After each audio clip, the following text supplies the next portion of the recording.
Hello everyone, మనం ఈరోజు ఈ వీడియోలో నరేంద్ర మోడీ గారు 2014 నుంచి 2026 వరకు ప్రధానమంత్రిగా వారి నాయకత్వంలో వారి 12 ఏళ్ల పాలనలో భారతదేశం అనేక మార్పులతో అభివృద్ధి చెందింది.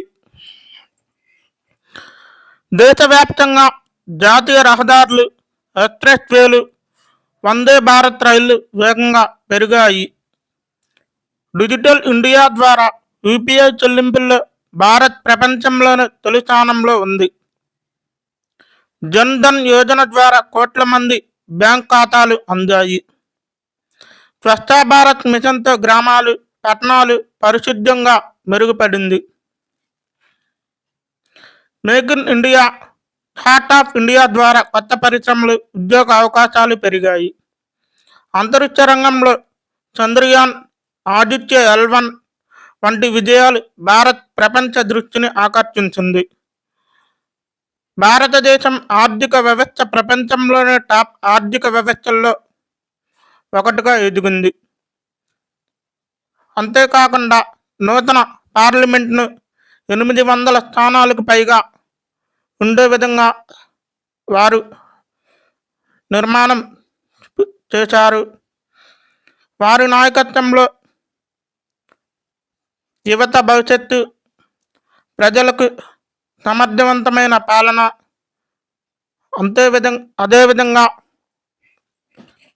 ప్రతి నెల చివరి ఆదివారం రోజున మన్ కీ బాత్ నిర్వహించారు.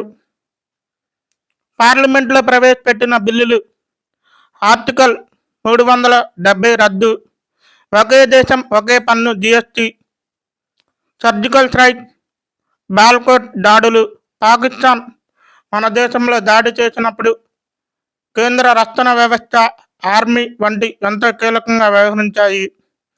వారి హయాంలో అయోధ్య రామ మందిర్ కేసును రీఓపెన్ చేసి ఆ కేసును పూర్తి చేసి సుప్రీంకోర్టు ద్వారా రామ జన్మభూమి అయిన అయోధ్య క్షేత్రంలో రామ మందిరాన్ని నిర్మించారు. ట్రిపుల్ తలాక్ రద్దు, కరోనా సమయంలో అతిపెద్ద వ్యాక్సినేషన్ కార్యక్రమం, ప్రపంచ దేశాలకు మనం వ్యాక్సిన్ అందించే విధంగా వారు అభివృద్ధి చేశారు. PM ఆవాస్ యోజన పేదలకు స్వంతిల్లు, వందే భారత్ రైళ్లు, అదేవిధంగా బుల్లెట్ ట్రైన్లు, జపాన్ తరహాల్లో రైల్వే వ్యవస్థను అభివృద్ధి చేస్తున్నారు. వారు ఇప్పటి వరకు 100 దేశాలకు పైగా భారతదేశానికి అభివృద్ధి విషయంలో వారు ఒప్పందాలను తీసుకువచ్చారు. 100 దేశాల పర్యటనలు పూర్తి చేసిన మోడీగా నిలిచారు.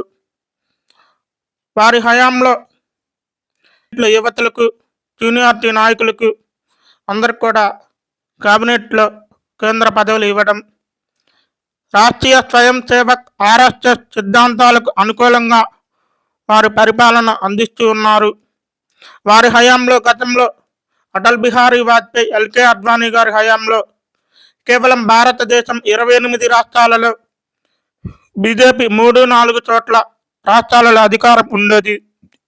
తర్వాత మోడీ గారు 12 ఏళ్ల పాలనలో భారతీయ జనతా పార్టీని యావత్ భారతదేశంలో 20 రాష్ట్రాల్లో వారి పార్టీ కూటమి పరంగా సొంతంగా రాష్ట్రంలో అధికారంలో ఉంది. భవిష్యత్తులో వారు దిగే నాటికి భారతదేశం అంతా బీజేపీ నినాదంతో ఉండాలనే లక్ష్యంగా వారు పరిపాలన చేస్తూ ఉన్నారు. ఇటీవల పశ్చిమ బెంగాల్లో ఎంతో కరుడుగట్టిన కమ్యూనిస్ట్ పార్టీలు 30 సంవత్సరాల పాటు వారి పాలన అందించారు.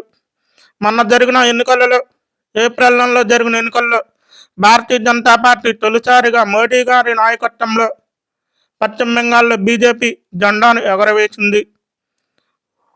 వారి హయాంలో ఎన్నో అభివృద్ధి చెందాయి.